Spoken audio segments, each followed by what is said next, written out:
I needed the money. That's what I kept telling myself as I pulled into the employee parking lot at Sunset Cove Water Park. The Miami sun beat down on my car, which had no working AC, and I was already sweating through my t-shirt before the engine even shut off. The online job listing had promised competitive pay for lifeguards. Being a broke college student heading into my junior year, I couldn't exactly be picky. My swim team experience qualified me, at least on paper. Grabbing my backpack, I locked my car and headed toward the staff entrance. The park wasn't yet open to the public. I glanced at my watch. 8:15 a.m., 15 minutes early for my 8:30 meeting with the manager. Off to a good start, I thought. As I approached the gate, a middle-aged man wearing a polo shirt with the Sunset Cove logo waved me over. He had that weathered look of someone who'd spent too much time in the Florida sun. "Michael Reynolds?" he asked. "That's me," I said, extending my hand. "Everyone calls me Mike." "Robert Martinez, park manager." His handshake was firm. "Glad to have you aboard. Your swimming credentials are impressive for years on your college team." "Yeah, though I'm taking a break this year to focus on classes." Robert nodded and began leading me through the empty park. Without visitors, the place felt eerily quiet. Just the sound of pumps running and water flowing through various attractions. We passed the wave pool, a lazy river, and several twisting slides rising up overhead. "We run a tight ship here," Robert said as we walked. "Safety is our priority. We haven't had a major incident in years, and I'd like to keep it that way." Something about how he emphasized major incident made me curious, but I didn't ask. Instead, I nodded and tried to look appropriately serious about water safety. Robert stopped at a door marked staff only and swiped his key card. "This is our break room and locker area. You'll meet John Sullivan inside. He's been with us for, well, longer than anyone. He'll show you the ropes and go over some specific procedures we have here at Sunset Cove." The break room was small but clean, with a mini fridge, microwave, and a few tables. A man sat at one of them, staring into a cup of coffee. He looked up when we entered. "John, this is Michael, our new lifeguard." "Michael, John Sullivan." John didn't smile or stand. He simply looked at me with eyes that were remarkably alert and watchful for someone sitting in a break room. His skin was rough and weathered from years under the harsh Florida sun. He appeared to be in his late 40s but moved quickly, like someone much younger, when he finally stood. "I'll leave you two to get acquainted," Robert said, already backing toward the door. "John will go over everything you need to know." He gave John a nod that seemed loaded with meaning before leaving. For a moment, John and I just stood there in awkward silence. I was about to make a joke about the weather when he spoke. "You swim competitively?" It wasn't really a question. "Yeah, for years in college." "That's good. You'll need to be strong." He picked up a red folder from the table. "Your uniform and rotation schedule are in here. First shift starts at the wave pool, noon to 4. But before that, John reached into his pocket and pulled out a folded piece of paper. He smoothed it on the table and pushed it toward me. "These are the rules. Learn them." I looked down at the handwritten list. 1. Stay in your chair during drownings until backup arrives. 2. If you see a woman behind the maintenance shed after hours, ignore her. 3. If a man waves to you from the deep end of the pool, wave back exactly once. 4. Never open or use the blue locker in the staff locker room. 5. Alert me immediately if fog appears over any water, regardless of the time. I read the list twice, waiting for John to crack a smile or say it was a joke. He didn't. His face remained completely serious. "Is this some kind of hazing thing for new employees?" I asked with a nervous laugh. John's expression didn't change. "Follow these rules or you'll die." The bluntness of his statement caught me off guard. No, you might get fired or it's for your safety. Just, you'll die. Okay, sure, I said, trying to play along. Stay in the chair. Avoid creepy women. Wave at pool men. No blue locker? Watch for spooky fog. Got it. This isn't a joke, Michael. His voice had dropped lower. These rules keep people alive. I nodded, not sure what else to do. Clearly, this guy took whatever weird tradition this was very seriously. Maybe it was some elaborate prank the staff played on newcomers. I'd go along with it for now. I understand, I said, trying to sound sincere. John studied my face for a moment, then seemed satisfied. Get changed. I'll show you around before your shift starts. The locker room was standard, rows of metal lockers, showers, bathroom stalls. John pointed me to an empty locker where I could store my things. You can use any unclaimed locker except the blue one, I know. I finished for him, still thinking this was all some weird game. As I changed into the red shorts and tank top with lifeguard printed across the chest, John waited by the door. He seemed tense, his eyes always moving, checking corners and shadows. The tour of the park was thorough but strange. John didn't just show me where everything was, he showed me exactly where to watch, how to keep my eyes on the water, and which paths to take between stations. He went over safety rules with a seriousness that seemed over the top for a pool job. Always scan the bottom of the pool every 30 seconds, he said as we stood by the edge of the main pool. Count the people in your zone when you start your shift, then count again every 5 minutes. Standard lifeguard procedure. But the way he said it made it sound like something more. By the time noon rolled around, I was starting to wonder if I'd made a mistake taking this job. But the thought of my empty bank account kept me climbing up to the high chair overlooking the wave pool as guests began packing into the park. The first few hours of my shift were normal enough. Kids splashing, teenagers showing off, parents trying to relax while keeping an eye on their children. I stayed alert, blew my whistle a few times at runners, and helped a lost child find his mother. I noticed John wasn't sitting in his chair by the deep end of the main pool. He was standing beside it, his posture stiff, eyes always on the water. Not just casually watching, but staring with such focus it was like he expected something to come up from the bottom at any moment. He hardly blinked. When my break came, I headed to the staff room where I met a few other lifeguards. They seemed normal enough, talking about guests and upcoming shifts. I wanted to ask about John and his strange rules, but something stopped me. Instead, I ate my sandwich and listened to their conversations, trying to catch any hint that they found the place as weird as I was beginning to think it was. The rest of my shift was quiet. As closing time approached, the number of guests grew smaller. The announcement for final swim came over the loudspeakers, and 30 minutes later, the park was empty, except for staff. I was helping clean up some trash when I noticed John making his rounds, but they weren't casual walks around the park. They were careful, thorough checks of every pool, every water feature. He would stop at specific points, stare into the water for exactly the same amount of time, then move to the next spot.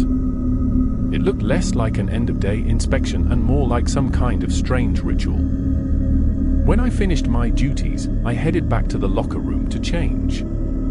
That's when I saw it. The blue locker. Somehow, I'd missed it earlier. While all the other lockers were standard grey metal, this one was painted a deep blue. And now that I was alone in the room, I noticed something else, faint black stains around its edges, like something had leaked out and been quickly cleaned up. Rule 4 suddenly felt less like a joke. That locker gave me the creeps. I changed quickly, keeping my back to it, unable to shake the feeling that something inside might be listening, waiting. As I walked to my car in the evening light, I couldn't help glancing back at the main pool, still visible through the fence. The water should have been still with the pumps turned off for the night. It wasn't. Across the surface, a ripple moved from one end to the other, as if something had just passed beneath, something big. I stood frozen, watching until the water went still again. Then I got in my car, locked the doors, and drove away much faster than the parking lot speed limit allowed. Maybe it was just the wind, I told myself. Maybe a pump was still running. But I knew better. And suddenly, John's rules didn't seem like hazing anymore. I spent the night trying to convince myself I hadn't seen what I thought I saw in that pool. The ripple could have been anything, a leaf blown across the surface, a pump still running, maybe even my imagination after a long first day. But no matter how I rationalized it, I kept circling back to John's rules and his deadly serious warning. I barely slept. The next day at the park was busy enough to keep my mind occupied, but I found myself watching John more closely. The way he walked the deck, eyes always scanning the water, stopping at exact spots to stare at certain areas. It wasn't normal lifeguard behavior, not even close. 2 days after receiving those strange rules, I was stationed at the lazy river, sitting in the high chair that gave me a clear view of the winding artificial waterway. The summer heat beat down hard and the water shimmered under the midday sun as guests floated by on colorful tubes. I kept checking left to right, top to bottom, watching for any signs of trouble. That's when I noticed her, a small girl, maybe 8 years old, who had somehow slipped off her tube in the deeper section where the river curved behind a rock formation. Her head bobbed up once, arms waving wildly, before she went under again. My body tensed, ready to jump. I'd done dozens of water rescues during my time on the swim team. But then John's first rule flashed in my mind: stay in your chair during drownings until backup arrives. Everything in my training screamed against it. Every instinct told me to dive in. My hand closed around my whistle, ready to blow the emergency signal, when something caught my eye. John was already in the water. He moved through the current with impossible speed, reaching the girl in seconds. The thing was, I'd seen him not 30 seconds earlier on the opposite side of the park, checking chlorine levels at the wave pool. There was no way he could have made it across the park that quickly, let alone spotted the drowning child from that distance. But there he was, lifting the girl's head above water, securing her small body against his chest as he swam one arm to the edge. A woman, presumably the girl's mother, was already running along the concrete, her face showing pure panic. "Lily," she screamed, reaching for her daughter as John handed the coughing, sputtering child up to waiting hands. "She's okay," John assured the mother, his voice calm and steady. "Just swallowed some water.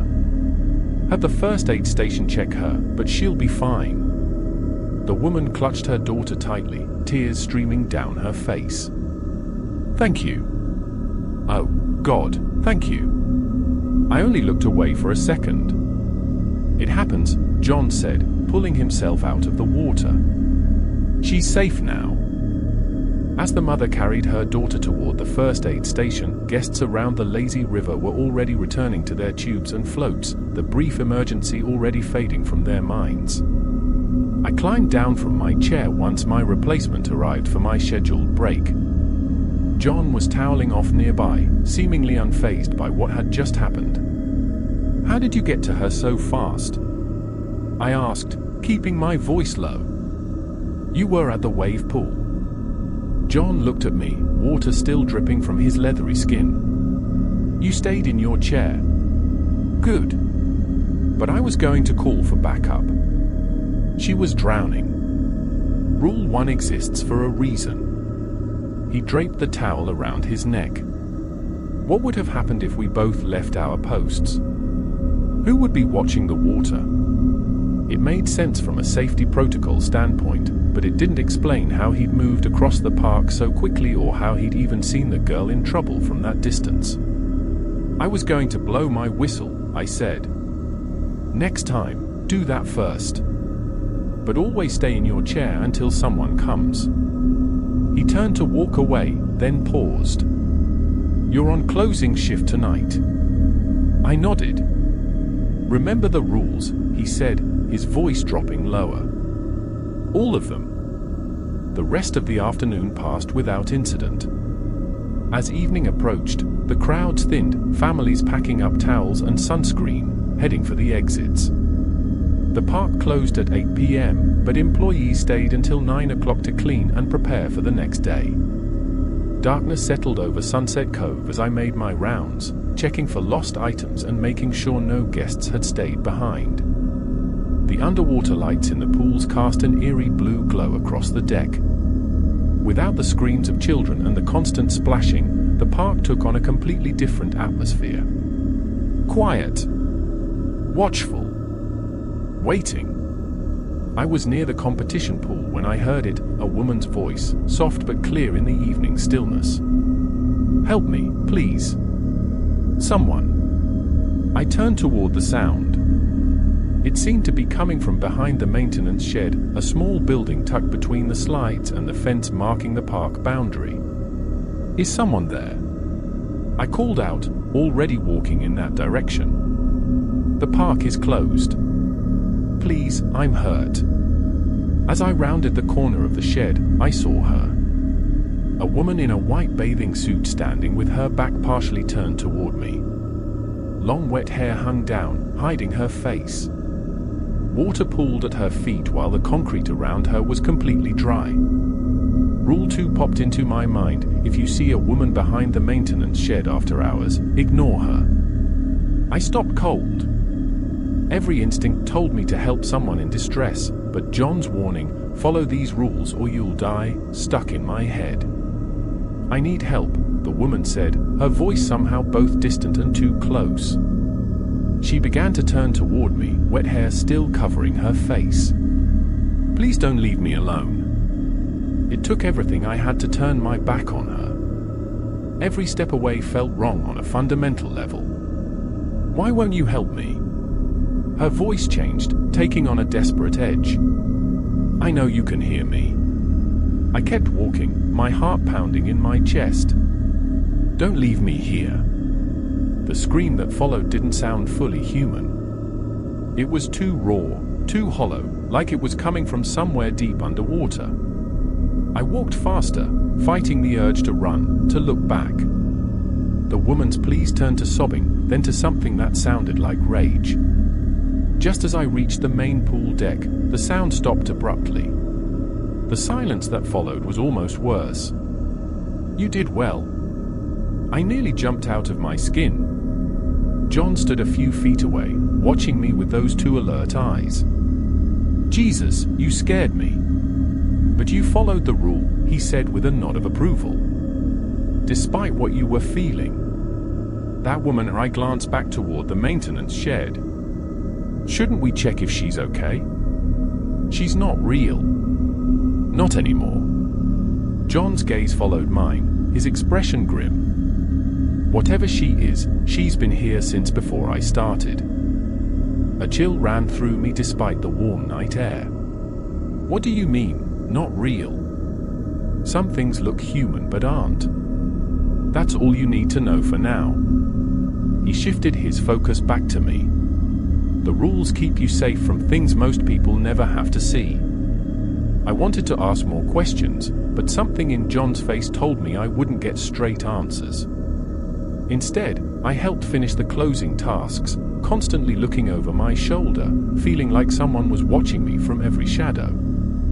When I finally got home that night, I couldn't forget the image of the woman in white or John's vague explanation. I was at my laptop, typing Sunset Cove Water Park history into the search bar. Most results were just ads and reviews, but on page 3, I found a link to an old newspaper archive.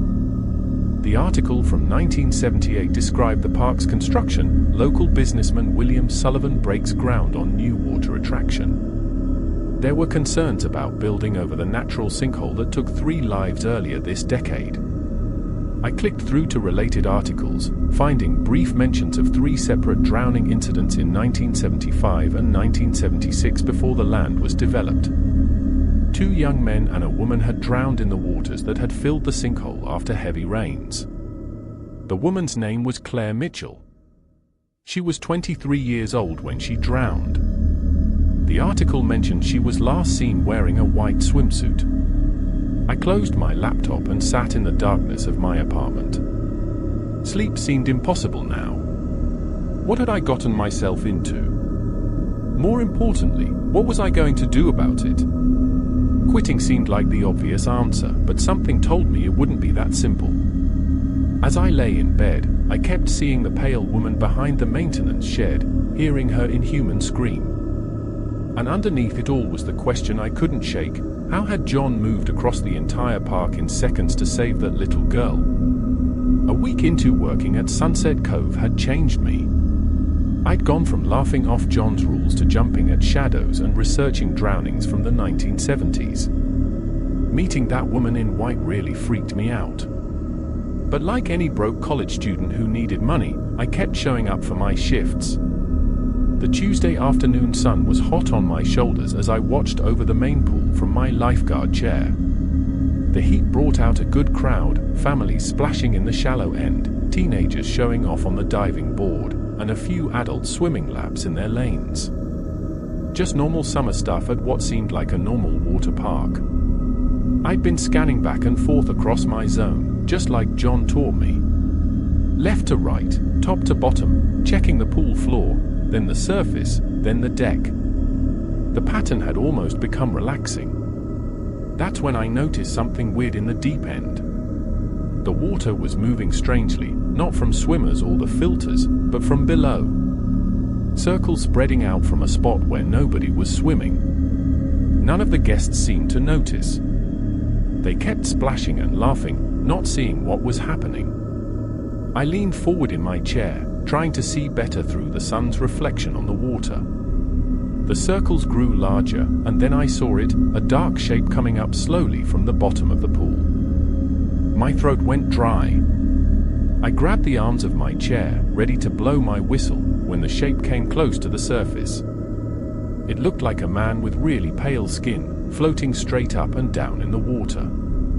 As I watched, unable to move, he rose until his head and shoulders emerged from the water. He raised his hand in a wave, water running down his arm. Rule 3 popped into my head: if a man waves to you from the deep end of the pool, wave back exactly once. I felt nervous as I raised my hand and waved back. Just once, like I was supposed to. The pale man stayed there for a moment, water splashing around his shoulders. His face looked weirdly unclear. Then slowly, he began to sink back down. The water closed over his head. The circles gradually stopped, and the pool went back to normal. I sat stiff in my chair, sweating, not just from the heat. Had anyone else seen it? I looked around at the guests, but everyone just kept doing what they were doing with no idea what had just happened. When my replacement came for my break, I climbed down from the chair on wobbly legs. "You okay?" asked my replacement, a guy named Drew who'd started a few days before me. "You look like you saw a ghost." "Just the heat," I mumbled, not trusting myself to say more. In the break room, I found Emily eating a sandwich at one of the tables. She'd been working at Sunset Cove for 3 summers now, according to what I'd overheard. If anyone besides John knew what was going on, it would be her. I grabbed my lunch from the fridge and sat across from her. For a minute, I just ate in silence, trying to find the right words. "Hey, Emily," I finally said, keeping my voice low despite us being alone. "Can I ask you something?" She looked up, weariness immediately crossing her face. "Depends on what it is. Have you ever seen anything strange in the water? Things that shouldn't be there?" Emily's expression closed off completely. She set down her sandwich and looked toward the door as if checking whether anyone might walk in. "You've been talking to John," she said, not a question. "He gave me the rules on my first day." She nodded slightly. "Good. Listen to him. But what are these things?" The woman behind the shed, the man in the pool, stop. Emily cut me off, her voice sharp. Just follow John's rules, she whispered, leaning closer. That's how you survive here. So you've seen them, too? She didn't confirm or deny it, but the look in her eyes told me everything. Emily had seen things maybe worse than what I'd encountered so far. 3 summers, I said. How have you lasted that long? I pay attention. I do exactly what John says. She gathered the remains of her lunch. You should too, if you want to make it through the season. As she stood to leave, I asked one more question. What happens if you break the rules? Emily paused at the door. Ask Robert about last summer's staff. Then she was gone. I sat alone in the break room, my appetite gone. Through the small window, I could see John walking around, stopping here and there to look into each pool. What did he see that the rest of us missed? With 20 minutes left in my break, curiosity got the better of me. The door to Robert's office was open, but he wasn't inside. On a hunch, I checked the filing cabinet in the corner. The top drawer was unlocked, with employee files inside. I thumbed through the folders quickly, looking at dates, current season, last season, the season before that. I pulled out the file for last summer and spread the papers on Robert's desk. The staff roster showed 15 lifeguards at the start of the season. By August, only 7 remained. Next to the names of those who'd left were brief notes: resigned, personal reasons. Terminated, rule violation. Terminated, unauthorized access. 2 files were marked simply as status unknown with strange symbols drawn in red ink at the bottom of the page. I flipped through more records, finding a pattern. Every summer, Sunset Cove lost nearly half its staff before the season ended. Way too many people quitting, even for a summer job. Some personnel files had those same red symbols marked on them. They looked like nothing I'd ever seen, not letters or numbers, but weird shapes that were hard to look at for long. The sound of footsteps in the hallway sent me scrambling to return the files to the cabinet. I had just closed the drawer when Robert appeared in the doorway. Michael, he said, surprise evident in his voice. What are you doing in here? Sorry, I said, hoping I didn't look as guilty as I felt. The door was open. I was looking for the sunscreen we keep for guests. Someone asked for some at my station. Robert's eyes narrowed slightly, but he nodded toward a cabinet on the other wall. Top shelf. Make sure you get back to your post on time. Will do, I said, grabbing a bottle of sunscreen as cover before heading out. For the rest of my shift, I couldn't stop thinking about those files and the strange symbols. Every time I looked at the deep end of the pool, I half expected to see the pale man rising again. As the day ended and guests began to leave, I noticed Robert watching me from the office window. Several times throughout the afternoon, I caught him giving me concerned looks. It was making me nervous. During closing procedures, as I was cleaning up some trash near the snack bar, Robert approached me. How are you settling in, Michael? He asked, his tone casual but his eyes watchful. Fine, I said. Everyone's been helpful. Robert nodded, looking out over the now empty pools. John tells me you've been following the protocols. Well, I knew he wasn't talking about standard lifeguard procedures. I'm trying to. Good. He hesitated, then added, we lost 3 lifeguards last summer. They either quit without notice or he trailed off. Or what? I prompted. Robert's expression tightened. Or they disappeared. One day here, the next gone. No calls, no texts, personal items still in their lockers. What happened to them? They broke the rules, he said simply. Then, seeing my reaction, he added, John knows what he's doing. Without him, we'd all be gone. This place, it needs someone like him. What is this place? I asked. What's really going on here? Robert checked his watch, clearly uncomfortable with the direction of our conversation. Ask John if you want details.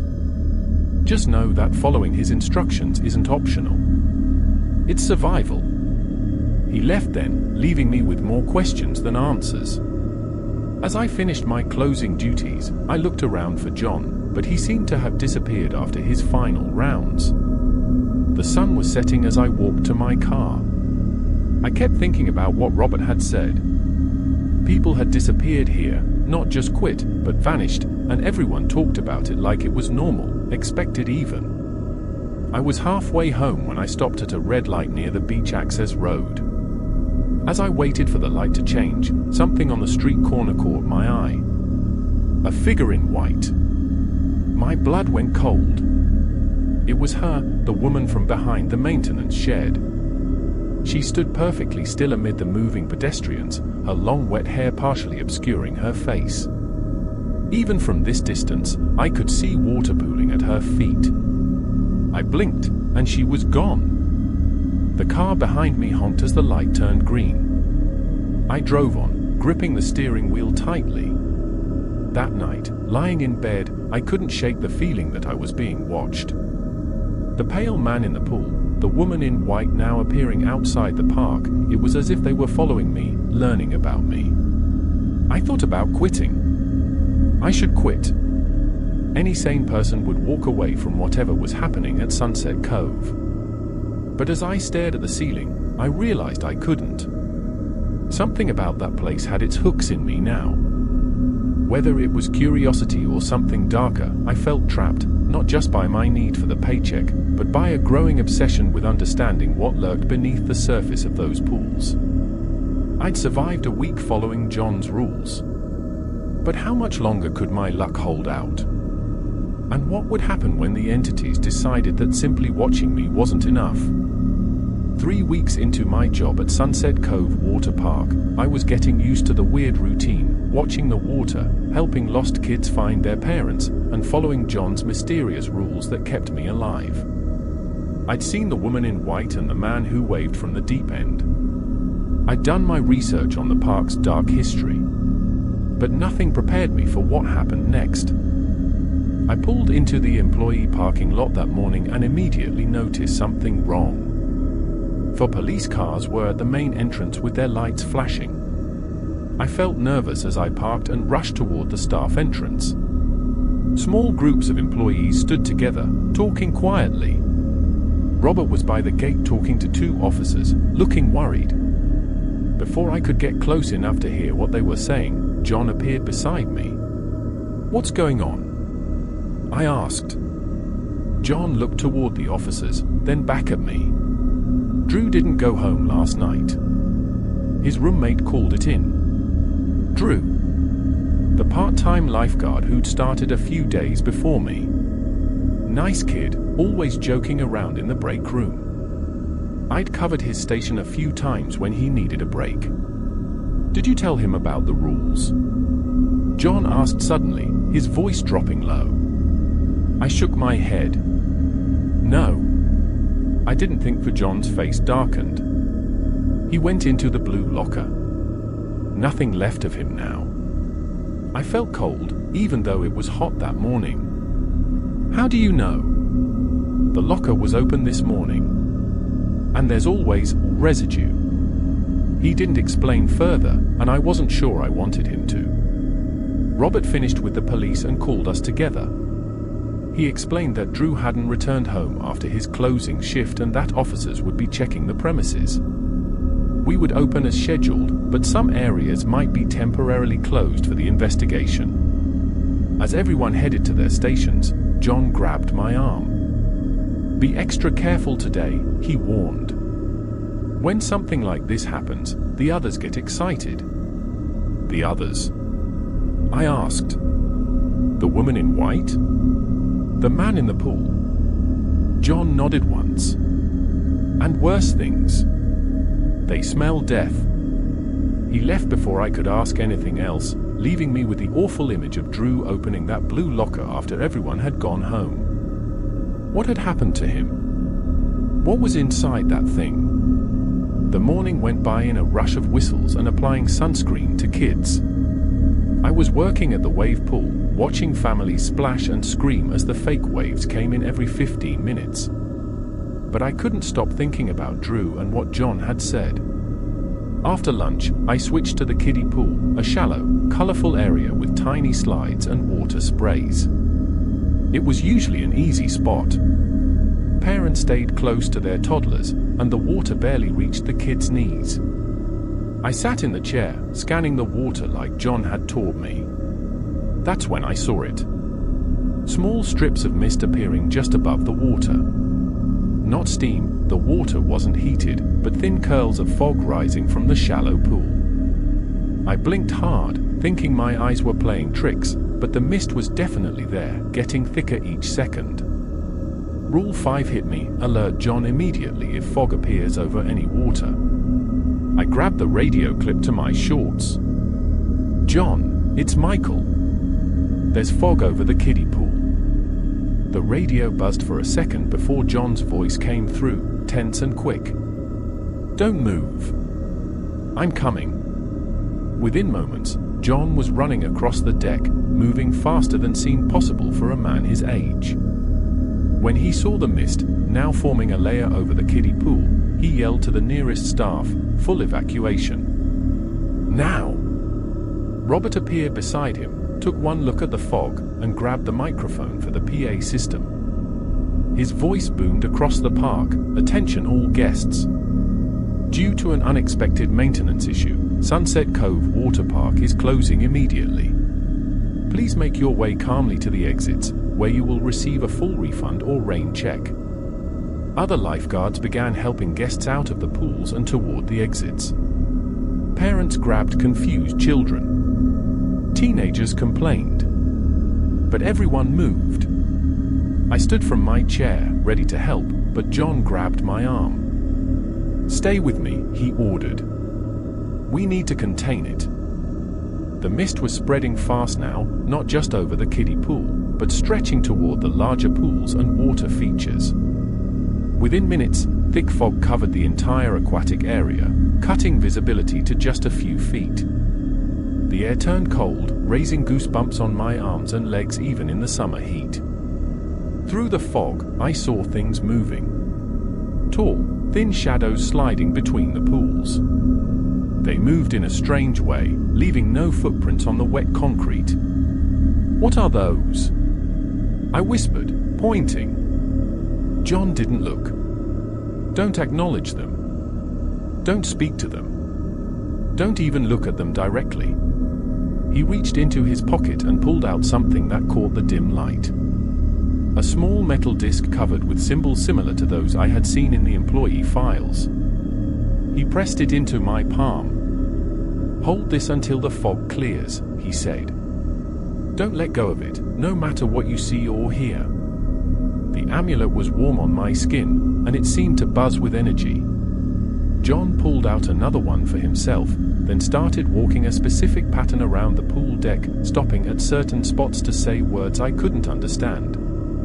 I stayed close behind, holding the amulet tightly. The shapes in the fog grew more numerous and bolder. They moved around us just out of clear sight, looking strange and wrong, like their arms were too long, and they bent in ways they shouldn't. Strange sounds filled the air, not quite words, but sounds that almost made sense, like a language I'd forgotten. One shape came closer than the others, its top part tilting like it was looking at us. John stepped between it and me, holding up his amulet.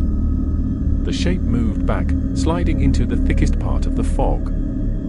We kept walking this strange route for what felt like hours. John following his path while I stayed behind him, holding the amulet. Slowly, the fog started to clear. The shapes backed away. The strange sound stopped, and it grew warmer. By late afternoon, the fog was completely gone, leaving the pools as calm as ever. John took back the amulet, looking extremely tired. It's over. For now. What was that? I asked. What were those things in the fog? The less you know about them, the safer you are, he said, putting both amulets in his pocket. Check the pool edges. There will be marks. Sure enough, when I looked closely at the concrete edges of the pools, I found long scratch marks. 3 parallel lines, 2 evenly spaced to be random, 2 deep to be made by human nails. They circled each pool, as if something had been trying to claw its way out of the water. Robert announced over the PA system that the park would reopen. Guests who had stayed for their rain checks began coming back in, completely unaware of what had just happened. The other lifeguards returned to their posts, many looking shaken but saying nothing about the evacuation or the fog. During my break, I found Emily in the staff room, looking at her untouched lunch. "You've seen it before, haven't you?" I asked, sitting across from her. "The fog?" She nodded slowly. "Twice. Once my first summer. Once last year." Her voice was flat, empty. "It's always the same. The fog comes. Those things appear. John walks his pattern." "What are they?" Emily shrugged. "John never says exactly. Just that they want to get out." "Out of what?" "The water. Out of wherever they're trapped." She looked up at me then, her eyes haunted. "I've worked here 3 summers, and I've only survived because of John. He's more than a lifeguard," she explained. "He's a guardian." "Guardian of what?" Emily looked around, then leaned closer. "This place isn't just a water park. It's a prison, or a gateway, or something. John keeps whatever's on the other side from getting through." After my shift ended, I didn't go straight home. Instead, I drove to the county library, wanting to find out more about Sunset Cove and John's family. The old librarian helped me access their digital newspaper archives, and I searched for articles about the park's development. Most were basic business stories, groundbreaking ceremonies, opening day celebrations, economic impact reports. But one article from 1978 caught my eye: Sullivan Water Park opens despite local opposition. The piece quoted several community members who opposed the park's construction, citing concerns about the land's history. One local historian claimed William Sullivan, the developer and John's grandfather, had made unorthodox arrangements to secure the property and permits. I kept digging and found an obscure weekly paper that had published a series of investigative articles about the park's construction. The reporter had interviewed former workers who talked about strange things at the building site, tools that moved overnight, unexplained cold spots, and strange sounds coming from the natural sinkhole that would later become the main pool. The most disturbing article talked about 3 construction workers who disappeared during a single week in 1977. The men had been working on the plumbing system that connected water to and from the sinkhole. They had reportedly complained about something moving in the water days before they vanished. The case was never solved. In a follow-up piece, the reporter hinted at occult arrangements made by William Sullivan to ensure the park's success, though no specific accusations were made. The reporter tried to interview Sullivan about these claims but was turned away. Shortly after, the series of articles stopped abruptly with no explanation. I sat back in my chair, trying to make sense of what I had read. John wasn't just enforcing random rules. He was containing whatever his grandfather had unleashed during the park's construction. The blue locker, the woman in white, the man in the pool, the shadows in the fog, all connected to William Sullivan's occult arrangements. And now Drew was gone, just like those construction workers decades ago. Was anything left of him? Or had he simply vanished, another sacrifice to whatever was hiding beneath Sunset Cove? As I drove home that night, I couldn't stop thinking about those scratch marks around the pools or the tall shadows moving through the fog. For 3 weeks, I'd been swimming in those same waters, watching over children playing in them, all while something waited beneath the surface. I thought about quitting, just walking away from Sunset Cove and never coming back. But somehow I knew it wasn't that simple. As Emily had said, John was a guardian. And now I understood what he was protecting us from. The question was, could he contain it forever? And what would happen to all of us if he failed? I cursed it under my breath as I drove back toward Sunset Cove Water Park. After a month of working there, surviving supernatural encounters and learning the strange rules that kept me alive, I'd gone and made a rookie mistake, leaving my wallet in the break room. I'd already gotten home when I realized it was missing, probably fallen out of my back pocket when I changed after my shift. The bright Miami moonlight lit up the empty parking lot as I pulled in. The park looked different at night, more menacing without the happy families and splashing kids. Just massive water slides and still pools, waiting. I used my key to enter through the service entrance, the metal door creaking as I pushed it open. The hallway lights were on their night setting, dim fluorescence giving just enough light to see by. My footsteps echoed against the concrete floor as I made my way toward the staff area. The main pool deck was almost completely dark except for the safety lights underwater that stayed on all night. Those lights cast strange rippling patterns across the walls and ceiling. I'd walked this way dozens of times during daylight hours, but now each shadow made me tense.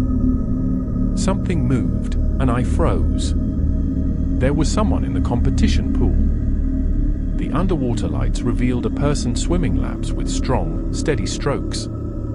I squinted, trying to make out who would be swimming at this hour. As the swimmer reached the wall nearest me and turned, I saw John's face. He must have stayed late for some reason. Maybe this was part of his guardian duties, checking the water itself. As if noticing me, John stopped mid-lap and treaded water, looking my way. He raised his hand in a friendly wave. I paused, remembering all the times John had warned me, saved me, guided me through all this supernatural stuff. Without him, I would have broken rules and likely disappeared like Drew. I felt grateful as I started walking toward the edge of the pool, raising my hand to wave back. Michael! A woman's voice called my name from the direction of the locker rooms. I turned quickly.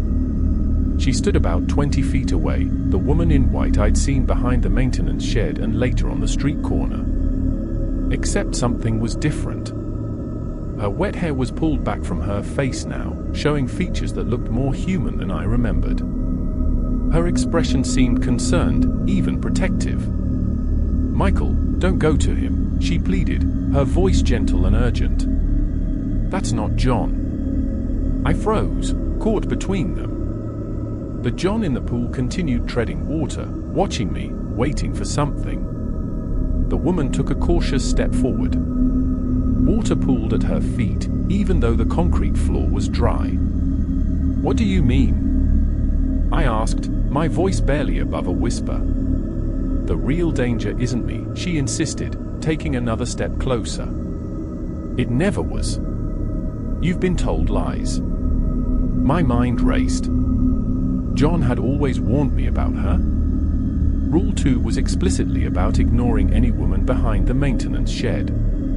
But she hadn't been behind the shed tonight. She was here in the main building. Did the rules still apply? And if that wasn't the real John in the pool, I glanced back at the pool. The man who looked like John smiled, but there was something off about it. Too wide. Too fake. He raised his hand to wave again, more insistently this time. The woman was only 10 feet away now. "I've been trying to warn you," she said. "He's the one who takes people." He took Drew. As she came closer, I could see her face more clearly in the dim light. She looked so normal, so genuinely concerned. But as I watched, something changed. A patch of skin near her temple rippled and peeled back slightly, revealing something gray and textured underneath that wasn't skin at all. She didn't seem to notice it happening. "Stay back," I said, taking a step backward.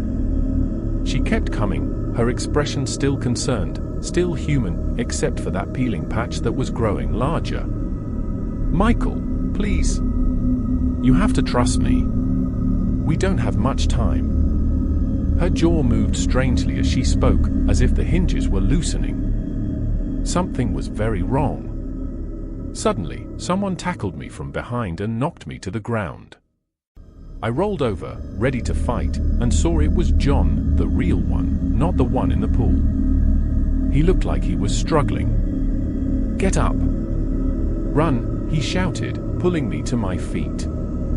Behind us, the woman let out an inhuman shriek.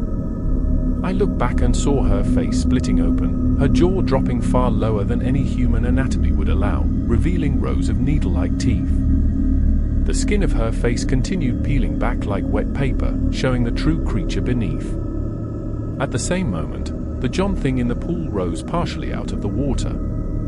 The upper body still maintained its human appearance, but below the chest, the shape bloated outward into something corpse-like and misshapen.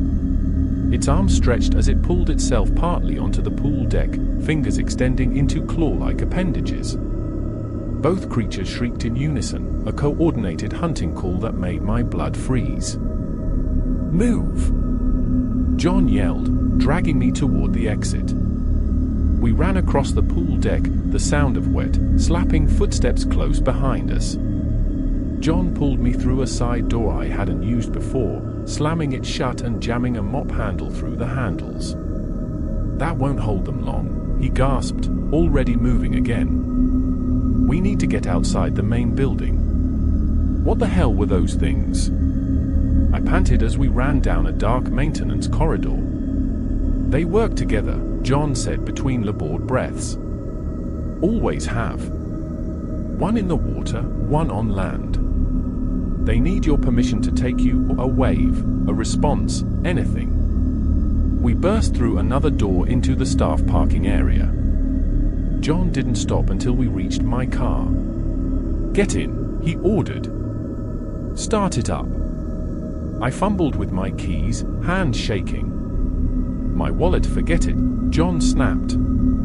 "We need to leave. Now." As the engine roared to life, I saw movement at the service entrance. Two figures standing side by side, watching us. One was dripping wet, the other completely dry, though a puddle was forming at her feet. They weren't pursuing us anymore, just watching. John got into the passenger seat. "Drive," he said. "We need to talk." John didn't say much as I drove us away from Sunset Cove that night. He just kept looking out the rear window, watching for any sign we were being followed. I took us on a winding route through residential areas, avoiding main roads near any bodies of water. Neither of us suggested stopping anywhere. The night was full of shadows, and I didn't trust any of them. We ended up at John's small house about 2 miles inland. It was a modest single-story place with hurricane shutters and a yard that looked more practical than decorative.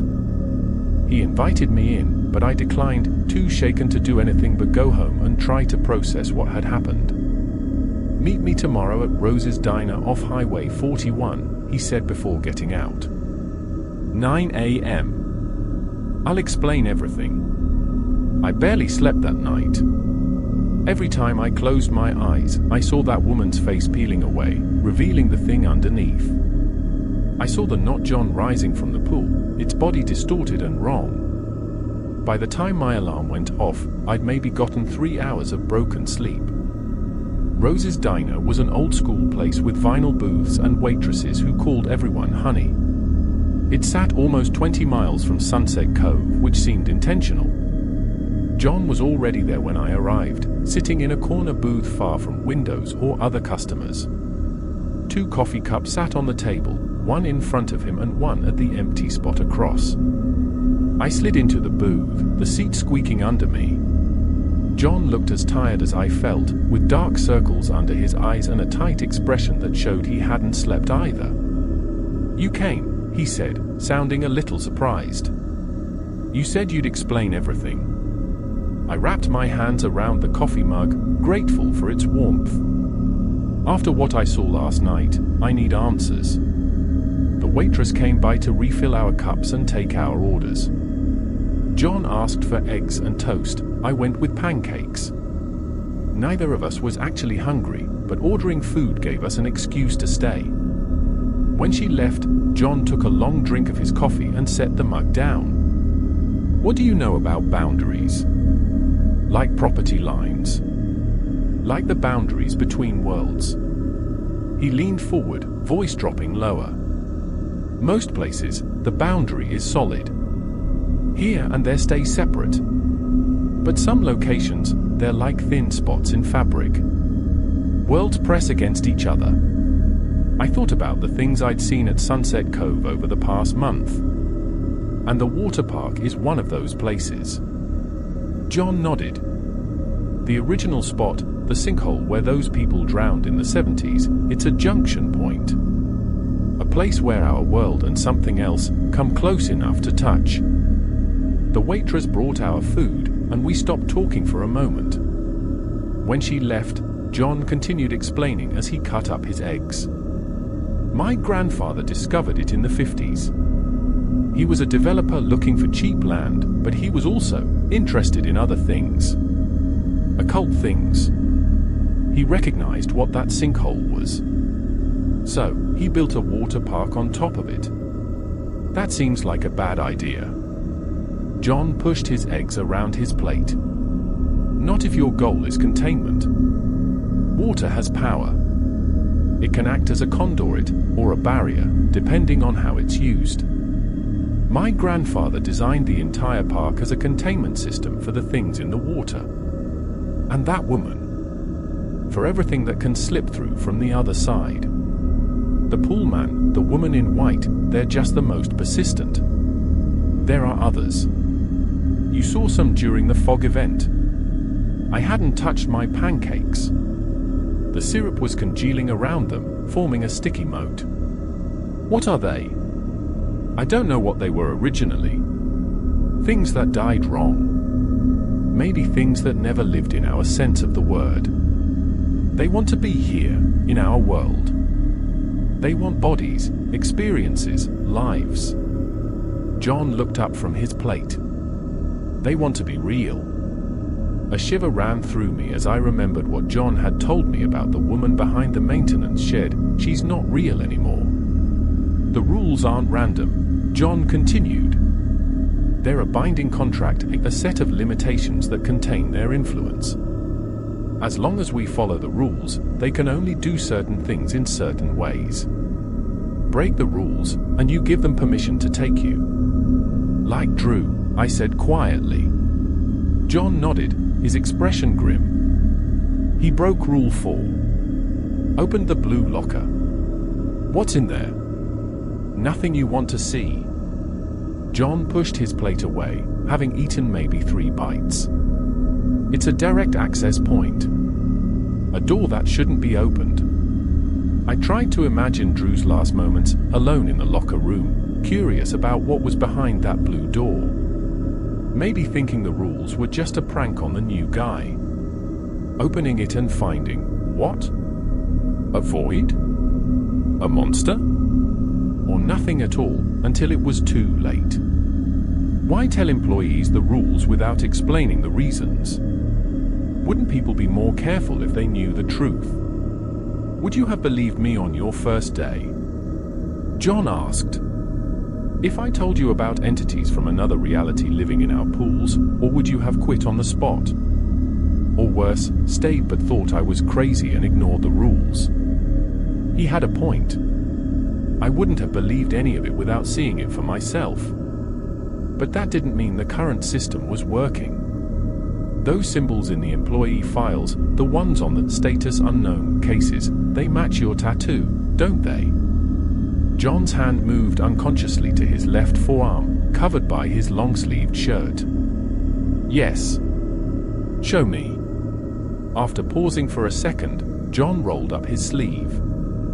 On his inner forearm was a tattoo of connected symbols, circles joined by lines, strange angular shapes, and characters that didn't belong to any alphabet I knew. The design was exactly the same as the red marks I'd seen in those employee files. My grandfather designed it based on what he learned about the entities. It's a protection of sorts, and a binding. The Sullivan family mark. John rolled his sleeve back down. My father wore it. Now I do. Your father was the guardian before you. He took over when my grandfather got too old. I've been doing it since he died 15 years ago. The pieces started clicking together. So it's a family business containing whatever's on the other side of that boundary. John nodded. 3 generations so far. Why not just close the park? Drain the pools? Tear it all down? Because the containment system is the park. The layout of the pools, the circulation system, even the height of the slides, it's all part of the design. Destroy that, and there's nothing holding them back. John's eyes met mine, deadly serious. If the park closes, they're free to go wherever they want. The reality of what he was saying sank in. Sunset Cove wasn't just a water park with a supernatural problem. It was a supernatural prison disguised as a water park. And John wasn't just a watchful lifeguard. He was the warden. That's why we reopened right after Drew disappeared, I realized. Why the park never stays closed long after incidents. The system has to keep running. Exactly. My grandfather built it to last, but it needs maintenance. It needs guardians. John took a sip of his coffee, now cold. Which brings me to why I asked you here. You want me to quit? I guessed. Actually, I want you to stay. I stared at him in surprise. You've survived a month. You've seen what's really happening, and you haven't run away screaming. You follow the rules. John leaned forward. I need someone I can trust. Someone who understands the real job. To be what? Your apprentice. Guardian. To be my backup. I can't be everywhere at once. As last night proved. The memory of the fake John in the pool sent another chill through me. That thing looked exactly like you. They can imitate what they see. It's how they hunt. The waitress came by again, eyeing our barely touched food with concern. She offered refills on coffee, which we both accepted more out of social obligation than desire. When she left, John continued, I can arrange for a pay increase, hazard pay, essentially. Robert knows enough to approve it without asking questions. I sat back in the booth, trying to process everything. John was offering me money to keep working at a supernatural danger zone, helping him maintain some occult containment system his grandfather had built. The practical part of me noted that extra money would help with tuition. The survival part of me screamed that I'd be insane to go back there. What if I say no? I asked. Then you walk away. Find another summer job. Try to forget what you've seen. John's expression softened slightly. I wouldn't blame you. It's not a burden anyone should have to take on. I thought about all the people who visited Sunset Cove every day. Families with children, teenagers on dates, seniors doing water aerobics. None of them knew what was hiding beneath the surface. What swam in the water with them? They were protected by John's watchfulness and a set of rules most of them would never know existed. I also thought about the missing lifeguards from previous summers. About Drew. About how easily I could have been one of them if I hadn't followed the rules. I'm sorry, I said finally. I can't do it. John nodded, not looking surprised. I understand. I need normal right now. Classes start back in a few weeks, and you don't have to explain, he cut in. Most people make the same choice. We sat in silence for a minute. Outside the diner, cars passed on the highway. People going about their ordinary lives, unaware of the things I now knew existed. What do I need to do? I asked. To leave safely, I mean. Return your uniform. I'll handle the paperwork with Robert. John reached into his pocket and pulled out a small card with a phone number handwritten on it. If you ever see anything, the woman in white, the pool man, any sign of them outside the park, call me immediately.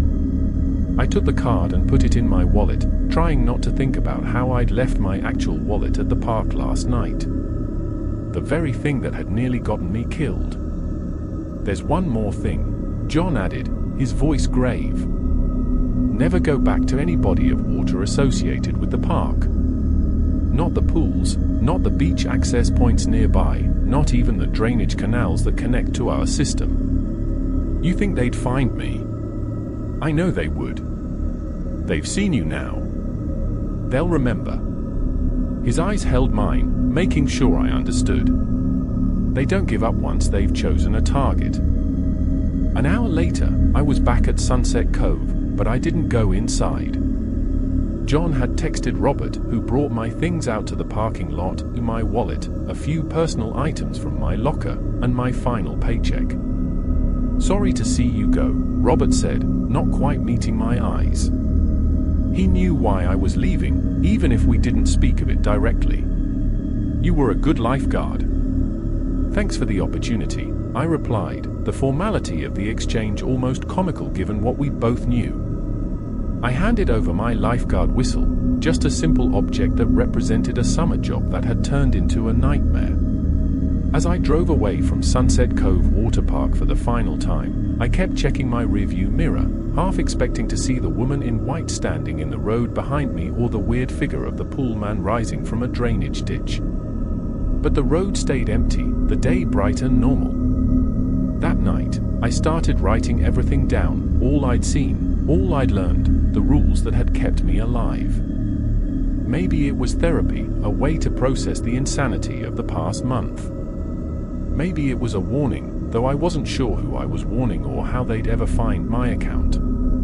Somewhere out there, the job posting that had drawn me to Sunset Cove would soon appear again. Lifeguards wanted. Competitive pay. No experience necessary. Another college student would need summer money. Another person would enter the cycle John's family had kept going for generations. I closed my laptop and tried not to think about the thin places between worlds, or what might be looking through from the other side.